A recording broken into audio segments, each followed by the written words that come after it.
Sosok Robiatul Adawiyah, gadis call center, dibunuh di kamar kos Semarang, pelaku terekam melompati pagar. Robiatul Adawiyah ditemukan tewas terkapar di kamar kosnya di Jalan Peterongan, Kelurahan Peterongan, Semarang Selatan, Kota Semarang, Jumat, 18 Oktober 2024, sekira pukul 00.10 waktu Indonesia Barat. Wanita asal Karanggeneng, Kecamatan Godong, Kabupaten Grobogan ini menjadi korban pembunuhan oleh pria tak dikenal.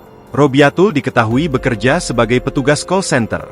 Dari informasi yang dihimpun tribunjateng.com, kejadian itu bermula saat penghuni kos sebelah kamar korban mendengar suara gaduh sehingga hendak keluar kamar untuk memeriksanya. Ketika membuka pintu kamar, saksi ini melihat laki-laki keluar dari kamar korban dengan membawa sebilah pisau. Saksi ketakutan sehingga mengurungkan niatnya untuk keluar kamar lalu kembali mengunci pintu. Di tengah ketakutan itu, saksi tersebut menelpon pemilik kos dan polisi. Kepolisian kemudian datang ke lokasi disusul tenaga medis. Mereka memeriksa kondisi korban dalam posisi tengkurap dengan luka tusuk di lengan sebelah kiri dan pinggang kiri. Korban ditemukan sudah dalam kondisi meninggal dunia di lantai 2 kamar kosnya. Jasad perempuan yang bekerja sebagai call center di sebuah bank swasta ini dibawa ke RS Bayangkara untuk diautopsi.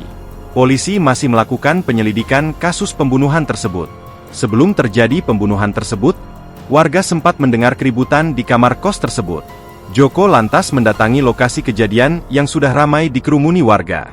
Namun, warga tak ada yang berani masuk ke kamar korban karena sudah dalam posisi tengkurap dengan bersimbah darah. Sementara pemilik kos, Faizal Setio, mengungkapkan, korban sudah 4 tahun tinggal di kamar kos tersebut. Sebelum kejadian nahas ini, Faizal menyebut, korban belum pernah terlibat keributan di kamar kos tersebut.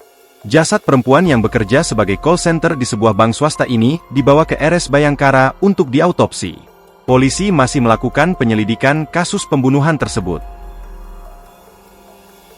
Download Tribun X sekarang, menghadirkan lokal menjadi Indonesia.